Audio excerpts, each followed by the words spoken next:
you're in business or you interact with people at all, then newsflash, you're in sales. In this video today, I'm going to break down some of the key training methodologies and things when it comes to getting the most out of sales and some of the things that I train my team every single week and specifically in this past week. So, if this is your first time on the channel, my name is Tanner O'Brien. I am the CEO of Action Coach Central Texas. I'm the CEO and founder of Benefit Marketing and the managing partner of Benefit Capital. I am on this crazy journey to take this family business of Action Coach Central Texas that has both of my parents in it and turn it from owner dependent chaos into a self building, self fulfilling asset that doesn't require us, which means over the course of the next 11 months, my goal is to completely retire both of my parents from our business by the end of 2026. So, looking back at this week, sat a lot of time with my team members on the lead gen side, on the actual sales side, and really customer service and additional roles within the company. Because the real reality here is that anything that deals with people, any interaction that we have with people is all some level of sales. So the first lesson when it comes to sales is to recognize what are our belief systems around sales. What actually is sales? If the first thing that comes to mind is sleazy car sales type people that are over pushy, over, they just want to get a commission. They just want to get the sale. It doesn't matter what's happening with you as an individual that's looking to buy something, then this is probably the wrong way to think about sales. My favorite definition that I've gotten when it comes to understanding sales is that sales is nothing more than professionally helping other people to make buying decisions. We professionally help people to buy. So when we think about it this way, and this is exactly what I train our team on consistently and spent time on this week working and developing with the team, when we are professional sales folk and we are doing our best, we have a responsibility to serve the person that's in front of us. So that could be from a customer service standpoint, that could be from an initial conversation in a networking event, it could be in an actual sales conversation. But our goal as human beings is to find out what matters most to this individual in front of me. What is the thing that they need? What are the pain points that they have? And do I happen to have a solution that makes sense for them? If I do, I have an obligation, I have a responsibility to help them solve that particular issue, to go beyond the challenges that they have and achieve this crazy vision that they have, or maybe not so crazy vision. This is one of my favorite things to think about is that responsibility. So whether you're in the first couple phases of a sales conversation, we know by statistics and everything else that is roughly 20% of purchasing decisions are made on logic and 80% are made on emotion. So if that's the case, it's important for us to ask questions and really understand the person that's in front of us. When we understand what's going on in the world, what's going on in their business world, what's going on in their personal lives, what are the things that they absolutely need, and how can we help empathize with it? How can we help move them to the next step? How can we create the bridge between where they are today and where they want to be? And if we can be a component of that process that creates that bridge, that is sales. That's all that sales is. And I truly take it as a responsibility. If I'm sitting here and I find out that I'm talking to you and you have this particular frustration with something that's going on in your life, maybe it's something as small as I'm hungry and I want some sweets, and I happen to be selling something that solves that particular craving, or it's something bigger like being in business and I have a particular issue around the fact that I'm never home and never get to spend time with my family, and I want to be able to create this lifestyle that allows me to do the things that I want. And it so happens that we have a vehicle over here that allows you to go from this point to this point. That piece, if I know what that solution is and I know that there's something here that can help you, I have an obligation to share that path with you. Now, you can choose as the potential buyer to determine if that's the right fit for you or not.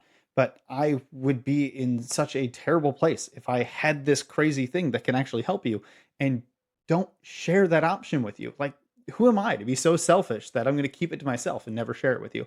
So, when putting this frame on, we have such a responsibility to serve the people in front of us. And I think that's truly what sales is. So, when we think of this definition of professionally helping other people to buy, This is that professional thing. We are looking to solve problems. We are looking to serve the people in front of us. So there's two other major things I want to share with you today that were just game changers for me when I started to learn this process of sales. And rewind just a little bit here as I look back at my career and all of that kind of stuff for the last, 12 to 14 years. My first job out of school, first job out of college was as a personal trainer at Lifetime Fitness. And I got to give Lifetime Fitness a ton of credit for the process of teaching us how to go through basically a sales consultation. So sitting down with somebody, walking through the process of asking questions, outlining what their goals are, and then making a recommendation at the end. They were really good at training and teaching that piece. The thing that they weren't so great at, or in the training that I got at the time, was they didn't really teach us how to go source leads. They didn't really teach us how to go have conversations with people. The only time we were halfway decent at sales is if there was already somebody who was ready to sit down and have some level of a quote unquote sales conversation. So, needless to say, coming out of school with a degree in psychology and becoming a personal trainer who loved the fitness side of things and had never been taught anything to do with sales, newsflash, I sucked at sales. And I learned very quickly what a recoverable draw meant when it comes to my paycheck. I really did not make a whole lot of money. When I started to finally make a couple sales, I had to pay it all back. So why I share this with you today is these lessons that I've learned, these lessons of understanding how to serve the people in front of us, and this professional version of what sales is a skill set that I've had to develop. And if I can develop that, if I can learn that from somebody who was more of an academic and a learner and things like that, and being able to come into the real world and learn these types of things, then I know you can too. So here's the next two major things that I learned when it came to sales that helped me reframe my mind. Is the thing I share with my team consistently. The first is that people buy when they feel that you understand their needs. So in a conversation, it doesn't matter how much you uncover. It doesn't matter how many pain points you pull out of them. It doesn't matter how well you articulate the benefits or even the results that they're going to get.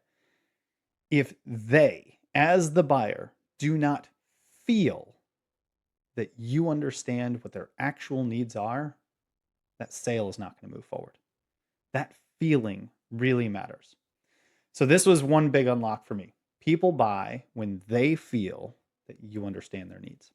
The second most important thing that I learned, kind of a framing that helped me think through how sales scripts are written, to how conversations go, to how we interact with people overall, is that we can never tell them what they need. As a salesperson, as a professional salesperson, we cannot tell them that they need this thing over here, that they should be doing this, right? We cannot do that. It cannot be I want to take you through this. I want to share this. I want to. We got to remove that word I from all of our statements and our sentences. And we need to flip it around, because this was the thing that mattered the most. The prospect, the buyer of something, they have to articulate that they have a need and they want it solved. We don't hit these 3 points, that they articulate it, that they have a need, and that they want it solved. Only when we get to this point and we've asked enough questions to have them articulate those things, only then can we even consider making an offer to solve the thing that they want. It has to be their idea. We have to lead them down the path to allow them to understand what are the things that they want to achieve. Where are they at today? Connecting that pain with where they want to go. Have them articulate that there's something here that needs to be solved. Only then can we give them the map and show them the way.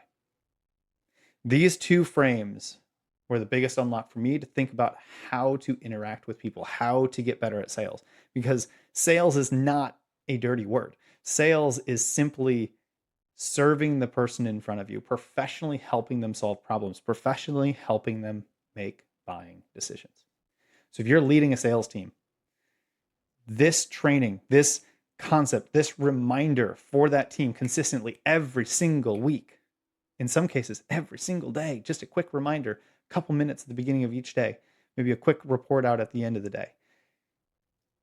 That framing, that energy, that feeling, that responsibility that they have to serve the person in front of them is one of the biggest keys to building sales success for you and for your team. So it is February at time of this recording. It's the very beginning of February. And I've got a book that I am rereading for my own kind of growth and development, things like that I feel is so related to what we're talking about here today that I want to share it with you and encourage you to take a read if you have not read this book before. And that is this book right here, How to Win Friends and Influence People by Dale Carnegie. Incredible, incredible book that stands the test of time. If you have not read it, I encourage you to read it this month. It is my reread. It ties directly into things that we just talked about today. And I am so thrilled to see how all of these things continue to stack up month over month over month. So with that, stay plugged in, stay tuned. Appreciate you sticking with me on this crazy journey of building our business and retiring my parents and all of those types of things. So we will catch you again next week. And as always, let's go build some amazing businesses together.